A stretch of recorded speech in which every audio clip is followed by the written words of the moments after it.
Good morning, 6th class. Today we are going to start chapter 30th, that is the rural livelihood. For going to start this topic, please write down today's date, that is 11th of December.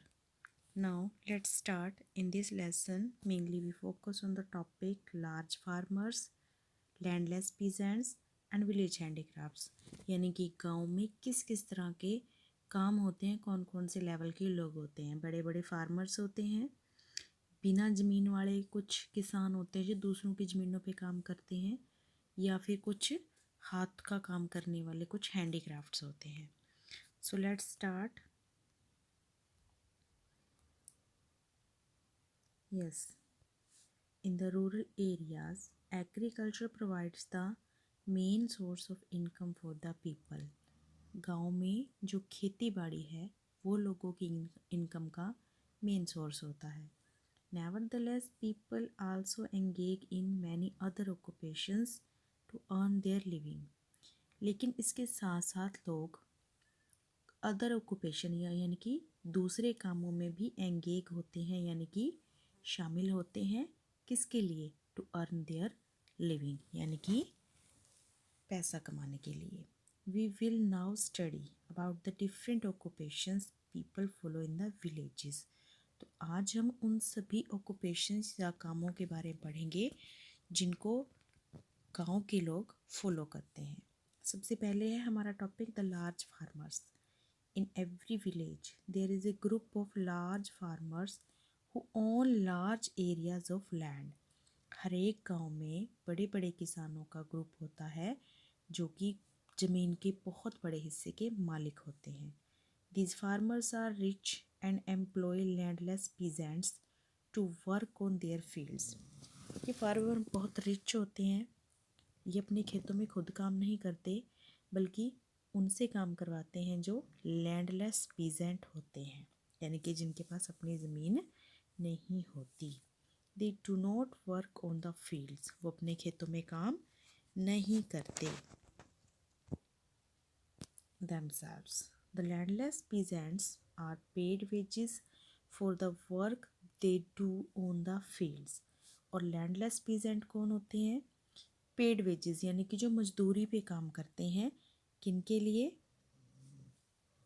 Land, जो बड़े बड़े land owner होते हैं, ठीक है, large peasant होते हैं, उनके लिए। The large farmers use modern tools and machines to increase production.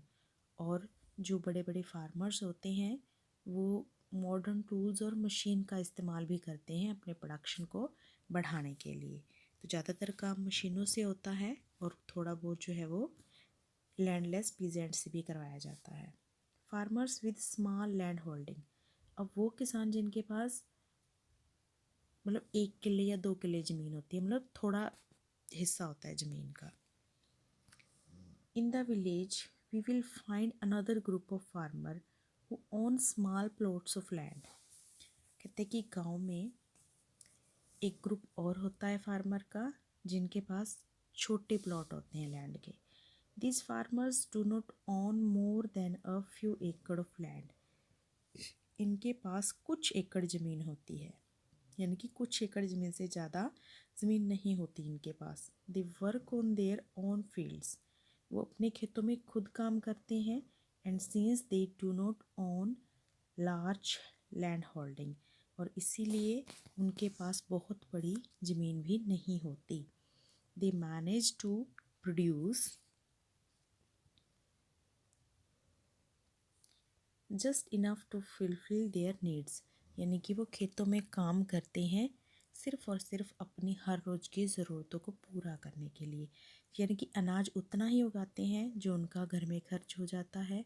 बाकी की चीज़ें हैं जो वो भी केवल उतनी ही खेत में होती हैं जो कि उनकी ज़रूरतों को पूरा कर सकें। वो एक्स्ट्रा पैसा नहीं कमा सकते। They thus earn little profit and cannot use modern method to produce more. इसीलिए उनका जो प्रॉफिट होता है वो भी कम होता है, लिटिल होता है, और वो कोई मॉडर्न मेथड भी यूज़ नहीं करते अपने प्रोडक्शन को बढ़ाने के लिए, क्योंकि उनके पास इतना पैसा नहीं बच पाता। They still use cattle to perform their agriculture function.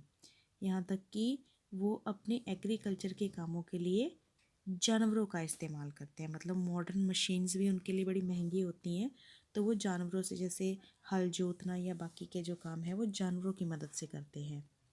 These farmers usually go to the cities to look for work during off season till the crops are ready। कहते हैं ये फार्मर जो होते हैं अक्सर जब सीज़न का टाइम नहीं होता, ऑफ सीज़न होता है, यानी कि फसल पक रही होती है, रेडी हो रही होती है, तो उस टाइम ये लोग सिटीज़ में जाते हैं कोई और काम, नया काम ढूंढने के लिए। Till the harvest it is usually the women who look after the crops. तो सिर्फ हार्वेस्टिंग तक, यानी कि फसल की कटाई तक, फसल के बड़े होने से कटाई तक जो खेती का काम है या खेतों को कौन देखती हैं, वो मैन देखती हैं, और जो मैन हैं वो शहरों में कमाने जाते हैं। These farmers usually get into डेब्ट as they borrow money from the money lenders to buy seeds, fertilizer, pesticides, etc. And also when the crops fail because of scanty rainfall or floods। अब ये ध्यान से सुनिए क्या कर रहे हैं। कहते हैं जो फार्मर्स हैं ये अक्सर कर्ज में डूबे रहते हैं, क्योंकि ये पैसा उधार लेते हैं, मनी उधार लेते हैं। कहाँ से? मनी लेंडर से। क्यों लेते हैं? ताकि वो सीड, फर्टिलाइज़र, पेस्टिसाइड को खरीद सकें। और तब भी उधार लेते हैं जब कोई ज़्यादा बारिश की वजह से या फ्लड की वजह से उनकी जो क्रॉप है वो फेल हो जाती है, तो तब भी वो क्या करते हैं, बड़े बड़े मनी लेंडर से पैसा उधार लेते हैं। हाँ जी, थर्ड आते हैं आपके द लैंडलेस पीजेंट्स। अब वो पीजेंट जिनके पास खुद की लैंड ही नहीं होती है, फिर भी वो खेती से कमा रहे हैं। This peasant don't have land of their own. ये वो किसान हैं जिनके पास इनकी अपनी लैंड नहीं होती, एक तरह से मजदूर होते हैं ये। So they work on the land that belong to other people. इसीलिए वो दूसरों की ज़मीन पर काम करते हैं। Since agricultural work is seasonal they have to look for work during off seasons. क्योंकि जो एग्रीकल्चर का काम है वो सीज़न में ही होता है, तो इसलिए ऑफ सीज़न में वो क्या करते हैं, दे लुक फॉर वर्क, यानी कि वो दूसरा काम ढूंढते हैं। Many of them become construction worker and some also engage in. हाँ जी, कुछ उनमें से कंस्ट्रक्शन के काम में हेल्प करवाते हैं और कुछ उनमें से कौन से काम को करते हैं, जैसे कि carpentry, fishing, mining, forestry, animal husbandry etcetera. यानी कि कुछ लोग तो ऐसे हैं जो कंस्ट्रक्शन के, यानी कि जो घर बनाने वाले मज़दूर होते हैं वहाँ मज़दूरी करते हैं। कुछ लोग ऐसे हैं जो दूसरे कामों में मज़दूरी ढूंढते हैं, जैसे कारपेंटर में, फिशिंग, माइनिंग, फॉरेस्ट्री या एनिमल हस्बेंड्री के अंदर। These peasants are very poor and most of them are uneducated। ये peasant हमेशा बहुत गरीब होते हैं और ज़्यादातर अनपढ़ भी होते हैं।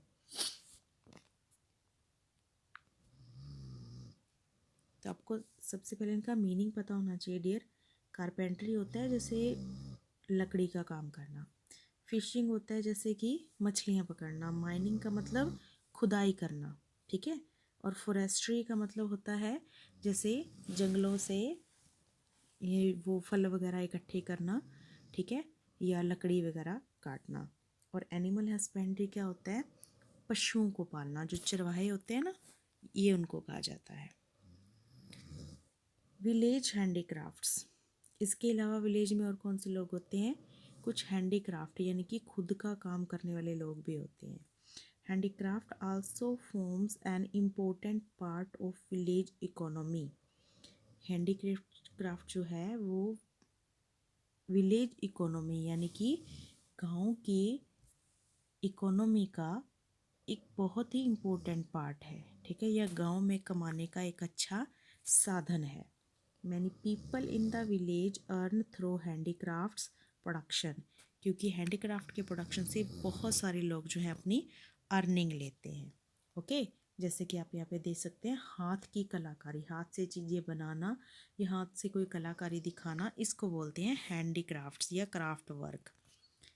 Let's see many people in the village set up agro-based industries at home and produce goods at a small scale. कहते एग्रो बेस्ड इंडस्ट्रीज़ का मतलब होता है जो घर में ही बनाई जाए। कुछ लोग क्या करते हैं जिसको हाथ से कुछ काम करना आता है तो अपनी छोटी छोटी इंडस्ट्रीज़, ठीक है, मतलब घर में ही बैठ के वो काम करते हैं और चीज़ें बनाते हैं। These small industries are known as cottage industries, और इन्हें किस नाम से जाना जाता है? कोटेज इंडस्ट्रीज़ के नाम से भी जाना जाता है। देखिए उसके कुछ एग्जाम्पल हैं, जैसे kantha work, glass work, Madhubani, ikat bandhani etcetera are forms of cottage industry. जैसे आपने सुना होगा दुपट्टों को कलर करना, शीशे के मतलब शीशे का सामान बनाना, या फिर कोई यानी कि दुपट्टों पर कढ़ाई वगैरह करना, सूटों पर कढ़ाई करना, है ना, या कोई पोट वगैरह को अच्छे से बना के उनके ऊपर कलाकारी करना। तो ये सारे जो काम होते हैं ये कॉटेज इंडस्ट्रीज़ के एग्जाम्पल हैं। Okay, next one, the goods they produce are sometimes sold in towns and cities. कई बार उनकी बनाई हुई चीज़ें जो हैं वो टाउन्स और बड़ी बड़ी सिटीज़ में भी बिकती हैं। These small industries provide income for the artisans and also help in preserving these old forms of art. कहते हैं कि जो स्मॉल इंडस्ट्रीज़ हैं वो क्या करती हैं? इनकम प्रोवाइड करती हैं किनको?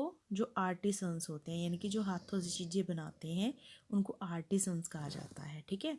तो उनको इनकम प्रोवाइड करवाती हैं ये स्मॉल स्केल इंडस्ट्रीज़, और उनको हेल्प करती हैं उनकी आर्ट को प्रिजर्व रखने में, यानी कि अपनी कलाकारी को ज़िंदा बनाए रखने में, ठीक है। पीपल आल्सो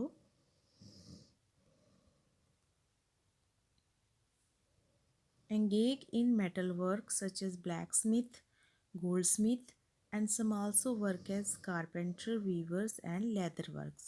इसके अलावा गांव के कुछ लोग ऐसे हैं जो जिनको जो इससे भी हटके काम करते हैं, जैसे या तो वो किसी मेटल का वर्क करते होंगे, ठीक है, जैसे ब्लैक स्मिथ हो गया जिसको लोहार बोलते हैं, या गोल्ड स्मिथ जिसको सुनार बोलते हैं, है ना, या कोई दूसरा काम करने वाले लोग जैसे कि कोई दरवाजे खिड़कियां बनाने वाले आते हैं, है ना, लकड़ी का काम करने वाले, या कोई वीवर्स कपड़ा बुनने वाले, या कोई लेदर वर्कर्स जूते बनाने वाले। इस तरह का काम भी गांव में चलता है। In addition to the jobs we have discussed so far, in a village there are cobblers, washerman, barbers, tailors etcetera. तो डियर स्टूडेंट्स, जॉब के अलावा, ठीक है, हम डिस्कस कर चुके हैं कि गांव में कौन कौन से लोग रहते हैं, जैसे नाई हो गया, धोबी हो गया, है ना, और मोची है, कोई टेलर है, इस तरह का काम करने वाले लोग भी रहते हैं। नेक्स्ट देखिए, फिशिंग,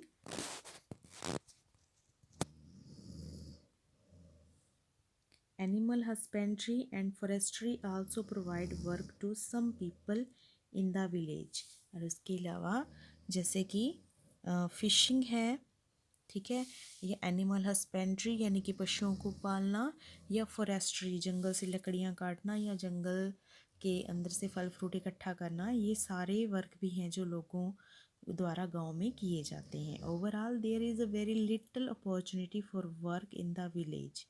ओवरऑल अगर हम देखें तो गांव में काम के जो चांस होते हैं वो बहुत ही कम होते हैं, बहुत ही कम वर्क होता है गांव में।